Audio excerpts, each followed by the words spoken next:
Hi hello வணக்கம் மக்களே, எல்லோரும் எப்படி இருக்கீங்க? மறக்காம சேனலை சப்ஸ்கிரைப் பண்ணிக்கோங்க. இந்த வீடியோக்கு நீங்கள் எக்ஸ்பெக்ட் பண்ணிட்டு இருந்தீங்க, வந்துருச்சு. லோ பட்ஜெட்டில் எப்படி ஃப்ளைட்டில் போகிறதுன்னு பார்க்க போகிறீங்க. மறக்காம சேனலை சப்ஸ்கிரைப் பண்ணிக்கோங்க. பக்கத்தில் இருக்க பெல் பண்ணி ப்ரெஸ் பண்ணிக்கோங்க. எந்த டவுட்டாக இருந்தாலும் கமெண்ட் செக்ஷனில் கமெண்ட் பண்ணுங்கள். அப்படி உங்களுக்கு ரிப்ளை வரலையா, மெயில் பண்ணுங்கள். வாங்க வீடியோக்குள்ளே போகலாம்.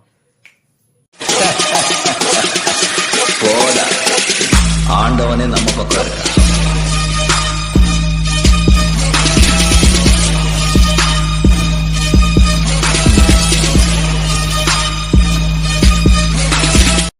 ஓகே ஃப்ரெண்ட்ஸ், நான் இப்போ எங்கே போனேங்கிறத சொல்கிறேன். எங்கேன்னு வந்து பார்த்தீங்கன்னா சேலம்லேருந்து பெங்களூருக்கு போகிறேன். நான் ஆக்சுவலாக இருக்கிறது வந்து பார்த்தீங்கன்னா சத்தியமங்கலம். இது எங்கே இருக்குது பார்த்தீங்கன்னா ஈரோடு டிஸ்ட்ரிக்டில் இருக்குது. இங்கேருந்து லோ பட்ஜெட்டில் எப்படி போகிறதுன்னு வந்து சொல்ல போகிறேன். ஆக்சுவலாக வந்து கோயம்புத்தூர்லேருந்து போட்டோம்னா கிட்டத்தட்ட 3000 நியர் வருது போகிறக்கு மட்டும். ஆக்சுவலாக வந்து நான் வந்து எவ்வளோ புக் பண்ணேன்னு சொன்னால் உங்களுக்கு அதிர்ச்சி ஆயிடுவீங்க. ஜஸ்ட் வந்து பார்த்தீங்கன்னா 600 ரூபாய்க்கு புக் பண்ணியிருக்கேன். 600 ருபீஸ் அப்படின்னா போயிட்டு வர்றதுக்கு வந்து பார்த்தீங்கன்னா 1200. ஓகேவா, 1200 ரூபாய்க்கு நான் போயிட்டு வந்துட்டேன். இது வந்து சீக்ரெட். மறக்காமல் எப்படின்னு பார்த்து பார்க்கறதுக்கு முன்னால் மறக்காமல் சேனலை சப்ஸ்கிரைப் பண்ணிடுங்க. இதோட இன்ஃபர்மேஷன் நான் சொல்லிகிட்டே இருக்கேன். ஃபர்ஸ்ட் வந்து பார்த்தீங்கன்னா நான் வந்து சத்தியமங்கலம் போனேன் பஸ் ஸ்டாண்டுக்கு. சரிங்களா, சத்தியமங்கலம் பஸ் ஸ்டாண்டுக்கு போயிட்டு ஈரோடு பஸ் ஏறினேன். ஈரோடு பஸ் பார்த்தீங்கன்னா 37 ருபீஸ் காஸ்ட். ஓகேவா, 37 போட்டுக்கோங்க. அடுத்து வந்து பார்த்தீங்கன்னா ஈரோட்டுக்கு போய் இறங்கிட்டேன். இது வந்து பார்த்தீங்கன்னா ட்ராவல் டைம் பார்த்தீங்கன்னா ஒரு 1 hour 20 minutes ஆகும் இங்கேருந்து சத்தியிலேருந்து ஈரோடு போகிறக்கு. அடுத்து வந்து ஈரோட்லேருந்து சேலம். அங்கே வந்து பார்த்தீங்கன்னா கிட்டத்தட்ட நியர்லி 1.5 hours மேலே தான் ஆயிரும். கிட்டத்தட்ட நியர்லி 2 hours ஆயிரும் சேலம் போகிறதுக்கு. அங்கேயும் வந்து பார்த்தீங்கன்னா 41 ருபீஸ் காஸ்ட். ஓகேவா ஃப்ரெண்ட்ஸ், 37 41. ஓகேவா, அடுத்தது வந்து பார்த்தீங்கன்னா இங்கே தான் ஒரு ட்விஸ்ட் இருக்குது. என்ன பார்த்தீங்கன்னா சேலம்லேருந்து ஏர்போர்ட்டுக்கு போகிறதுக்கு வந்து பார்த்தீங்கன்னா கிட்டத்தட்ட நியர்லி 20 to 22 kilometers. ரொம்ப அவுட்டரில் இருக்குது இந்த ஏரோட்ராம். ஆக்சுவலாக வந்து பார்த்தீங்கன்னா இதுதான் இருக்கிறதுலே ஆக்சுவலாக ஏர்போர்ட்னாலே ரொம்பவுமே பெங்களூர்லேயும் சரி நம்மளோட சேலம்லேயும் சரி ரொம்ப தூரம் அவுட்டில். இதுக்கு என்ன பண்ணணும் அப்படின்னு வந்து பார்த்தீங்கன்னா நீங்கள் வந்து பஸ் இருக்குது. ஆக்சுவலாக பஸ்ஸில் போகிறதா உங்களுக்கு காஸ்ட் கம்மி.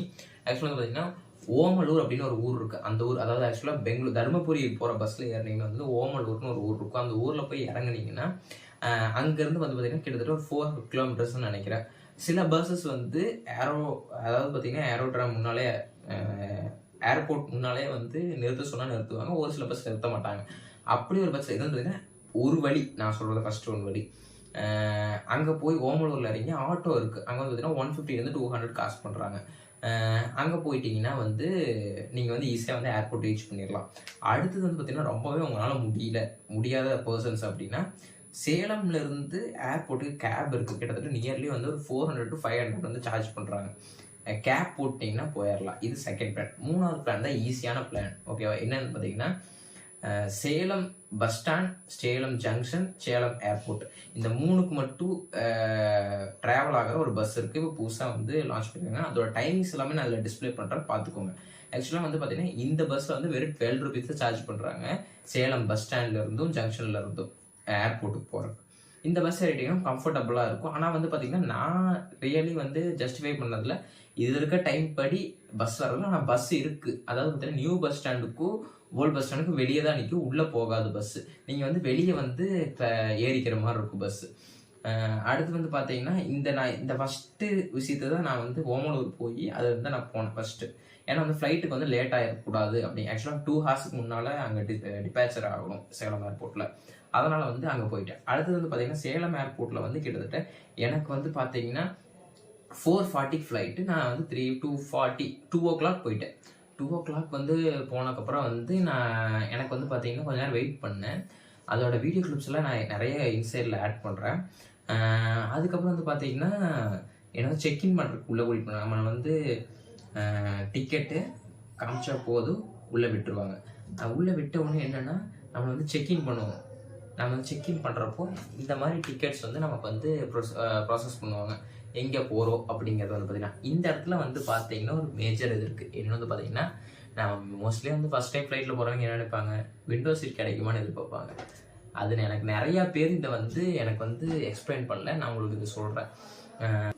ஆக்சுவலாக சீட் அலாட்மெண்ட் அப்படின்னு போகும்போது ஃப்ரண்ட் சீட், பேக் சீட், இந்த மாதிரி 2 சீட் வந்து அவங்க வந்து அலாட் பண்ணுறாங்க. ஏன்னா வந்து பார்த்தீங்கன்னா உங்களுக்கு வந்து இந்த ரெண்டில் ட்ராவல் பண்ணால் தான் வந்து அதாவது விண்டோ சீட்டில் ஃப்ரண்ட்டில் பேக் லுக் வந்தால் நல்லாயிருக்கும் ஆக்சுவலாக வந்து பார்த்தீங்கன்னா.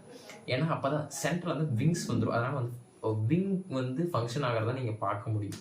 அதாவது இப்படி ஆடுறது அந்த மாதிரி நல்லாயிருக்கும் நான் பார்க்குறேன். ஆனால் ஃபஸ்ட் டைம் போகிறவங்களுக்கு அது வந்து தேவையில்லை என்னை பொறுத்தளவுக்கு. நான் வந்து ஃப்ரண்ட் சீட் வந்து பை பண்ணேன்.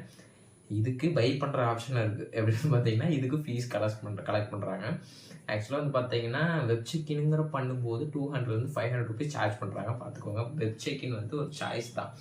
இன்னொன்று வந்து பார்த்தீங்கன்னா சாட்டர்டே சண்டேஸ் போனால் மட்டும் வெப் செக்கின் பண்ணுங்கள். ஏன்னா நார்மலாக போகிற மாதிரி இருந்துச்சுன்னா ஏர்போர்ட்டே ஸ்ட்ரைட்டாக போய் உங்களுக்கு என்ன சீட் வேணுமோ கேட்டு வரீங்க. ஃப்ரீயாக கொடுக்க நிறைய சான்ஸ் இருக்குது. எனக்கு என் கூட வந்தவங்களும் ஃப்ரீயாக தான் கொடுத்தாங்க. ஆக்சுவலாக வந்து பார்த்தீங்கன்னா இந்த போர்டிங் பாஸ் அப்படின்னு வந்து அந்த செக்கிங் பண்ணும்போது கொடுப்பாங்க. இதில் வந்து நீங்கள் எந்த சீட் வேணும்னு சொல்லிக்கலாம். ஃப்ரண்ட் சைடு நான் வந்து ஃப்ரண்ட் சைடு தான் உட்காந்து. ஓகேவா.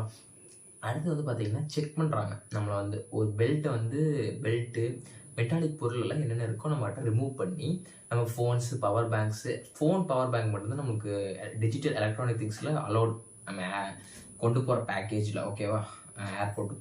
ஏரோப்ளைனுக்குள்ளே அதனால் வந்து பார்த்தீங்கன்னா அது மட்டும்தான் உள்ளே வச்சுக்கணும். மித்ததெல்லாம் பேக்கேஜில் போட்டு தனியாக அந்த பேக்கேஜ் செக்ஷன்ஸ்குள்ளே தான் கொடுத்துட முடியும். அப்புறம் வந்து பார்த்தீங்கன்னா நமக்கு என்ன செக்இன் பண்ணும்போது இந்த ப்ளேஸ் நம்ம என்ன போட்டிருக்கோமோ அது காட்டணும். ஓகேவா. அஃபிஷியலாக நம்ம என்ன போடுவோம் அதெல்லாம் வெள்ளி அரணா இதெல்லாம் வந்து ஒருத்தர் காட்டினதை விட்டாங்க உள்ளே. ஆக்சுவலாக அந்த போர்டிங் பாஸ் வாங்கினதுக்கப்புறம் ஒரு வீடியோ பண்ணியிருக்கேன் பாருங்கள். நல்லா இருக்குன்னா எப்படி சொல்கிறது அப்படின்னு வந்து பார்த்தீங்கன்னா கரெக்டாக எடுத்த வீடியோ நல்லாயிருக்கும் பாருங்கள்.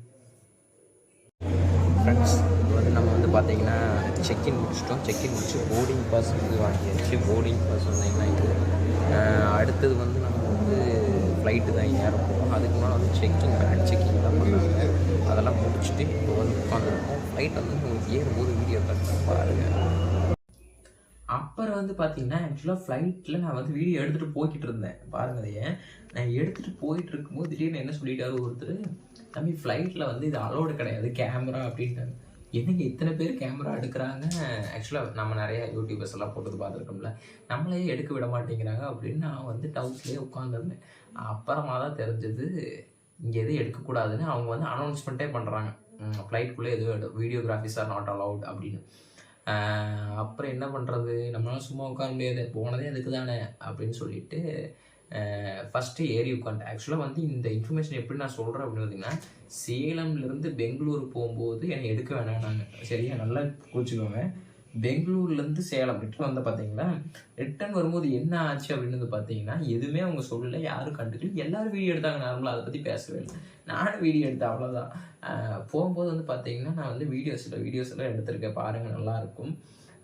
இதில் வந்து பார்த்தீங்கன்னா நான் போகும்போது எனக்கு வந்து நிறையா கிளிப்ஸ் வந்து கிடைக்கல. ஆக்சுவலாக வந்து பார்த்தீங்கன்னா நிறைய நேச்சர்லாம் வந்து கிடைக்கல. லேண்ட் ஆகும்போது கிளிப்ஸ் தந்திருக்கேன்.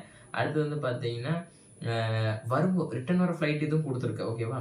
ரிட்டர்ன் வர ஃப்ளைட்டும் கொடுத்துருக்கேன். அப்புறம் வந்து கீழே வந்து காவேரி ஆறுலாம் போகிறதெல்லாம் சூப்பராக இருக்கும். அதெல்லாம் பாருங்கள், செமையாக இருந்துச்சு அந்த வியூவெல்லாம். இதுதான் வந்து மேஜர் ப்ரொசீஜர். ஆக்சுவலாக வந்து நீங்கள் டிக்கெட் புக் பண்ணுறீங்க அப்படின்னு வந்து பார்த்தீங்கன்னா மெயினாக வந்து தேர்ட் பார்ட்டி வெப்சைட்ஸ் அப்படின்னு இருக்குது பார்த்தீங்களா.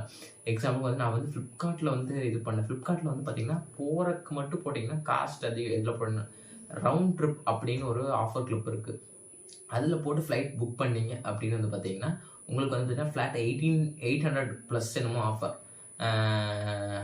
அப்போ ஆஃபர் பண்ணும்போது பார்த்தீங்கன்னா நான் வந்து 500 600 நீங்கள் புக் பண்ணும்போது எக்ஸ்ட்ரா 500 rupees உங்களுக்கு ஜிஎஸ்டி வரும். அப்போ வந்து அது எல்லாமே வந்து மைனஸ் ஆயிரும் உங்களுக்கு அந்த ரவுண்ட் ட்ரிப்பில். இதுதான் மேஜர் ப்ரொசீஜர். வேறு எதுவும் கிடையாது. வேறு ஏதோ இருந்தால் கமெண்ட் பாக்ஸில் கமெண்ட் பண்ணுங்கள். மறக்காமல் சேனலை சப்ஸ்கிரைப் பண்ணிக்கோங்க.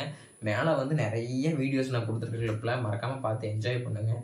ஆக்சுவலாக நான் ஃப்ளைட்டில் நிறைய பேசியிருக்கலாம் வீடியோ, ஆனால் வந்து எதுவுமே பேசுகிறது தான் உள்ள. ஆனால் ஃப்ளைட்டில் ரொம்ப சைலண்ட்டாக இருக்குது, என்ன பேசுறதுன்னே தெரியல.